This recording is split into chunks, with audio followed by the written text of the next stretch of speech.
We're going to answer this question before us. This is taken from the 2021 VCAA exam 2. So it is a little bit trickier than what we're used to seeing, but let's give it a read anyway. It says cos of x is equal to 3 on 5 and sine squared y is equal to 25 on 1 on 69.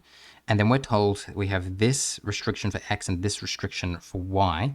Then we want sine of x plus cos of y. The very first thing that needs to kind of run through our minds is just to recognize that we're obviously dealing with our Pythagorean identity here, which tells me that cos x squared plus sine squared x is equal to 1. Now, what's important to realize here is see how the x's are the same there? So the fact that I've been given cos x is equal to 3 on 5 means I can sub 3 on 5 into this part and square it.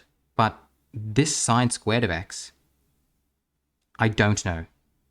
Now, you might be asking, well, what about this sine squared of y? Well, that means I can actually come over here and make another equation, which would say cos squared of y plus sine squared of y is equal to 1. And now I could chuck that in. So I could put 25 on 169 into this. So that means I don't know what this is, but I want, this is 25 on 169. And as you can see, it's already squared. So we just sub that straight in. Now, this is where I would want my CAS to do all the heavy lifting for me. So what I would do here is I would just say, well, this is simply trying to find out what a squared is, right? So if I just do this, I'm going to come over to my CAS here. And I'm going to go menu, algebra, solve.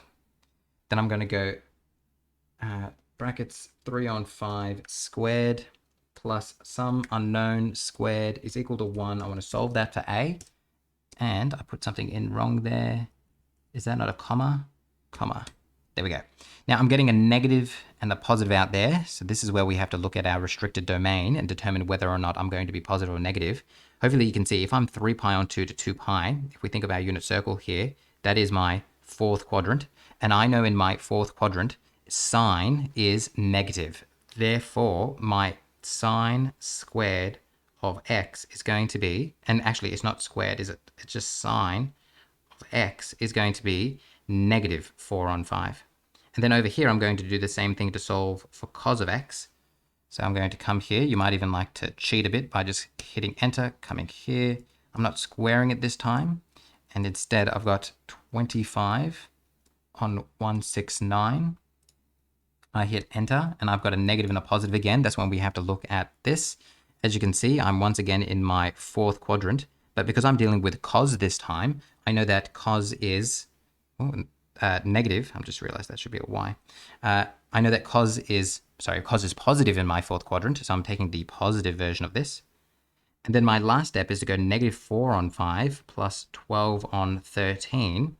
And that's going to be what? Well, I can come up here. I want to take the negative one here, and I want to add that with the positive one, and I get 8 on 65.